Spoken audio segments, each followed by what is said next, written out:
Hindi lang tayo mga Pinoy ang kumikilala ngayon sa West Philippine Sea na tumutukoy sa parte ng dagat na pasok sa ating exclusive economic zone. Makikita na rin kasi ito sa Google Maps. Nasa frontline ng balita ngayon si Brian Castillo. Sunod-sunod ang post ngayong araw ng netizens na meron ng West Philippine Sea sa Google Maps. Maging ang ekonomistang si Shelo Magno, sinare din ito sa Facebook.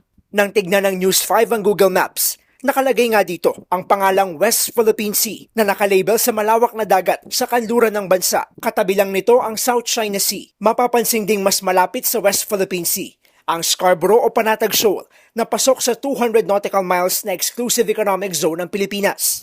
Madalas magpang-abot ang mga mangingisdang Pinoy at mga barko ng China sa Scarborough Shoal.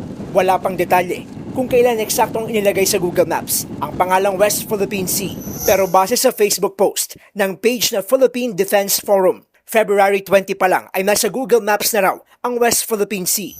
February 4, naging laman ng mga balita ang kontrobersyal na pahayag ni Sagip Party List Representative Rodante Marcoleta na walang West Philippine Sea. Bagay na binatikos ng marami at pinagtalunan pa nila ni Philippine Coast Guard spokesperson for the West Philippine Sea, Commodore J. Tariela.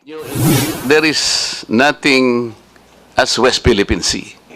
Wala po yun. That is a creation by us. Sa totoo lang po, kahit nabasahin mo yung ating mapa or what, there is no West Philippine Sea. September 2012, nang lagdaan ni dating Pangulong Noynoy Aquino ang Administrative Order No. 29. Ito ang nagsusulong ng kapangyarihan at karapatan ng Pilipinas na magtalaga ng kanyang maritime areas. Sa ilalim nito, ang maritime areas na sakop ng ating exclusive economic zone ay binansagang West Philippine Sea. Ang hakbang na ito ay sa gitna ng noon pa may matindi ng agawan ng teritoryo ng Pilipinas sa China. Nito lamang nakaraang linggo, muling nagpulong ang ASEAN o ang Association of Southeast Asian Nation kasamang China para sa binubuong ASEAN-China Code of Conduct. Dito muling binigyang diin ng Pilipinas ang posisyon natin sa pag-iit sa karapatan ng bansa sa ating EEZ. Alinsunod sa 2016 South China Sea Arbitral Award na naipanalo ng Pilipinas. Sa nasabing pulong, inihayag ng Pilipinas na nababahala ito sa sitwasyon sa West Philippine Sea, partikular sa mga insidenteng nalagay sa panganib ang mga sasakyang pandagat ng bansa. Muli ring idiniin ng Pilipinas ang commitment nito na lutasin ang mga pagtatalo sa dagat sa mapayapang paraan. Nagbabalita mula sa frontline, Brian Castillo, News 5.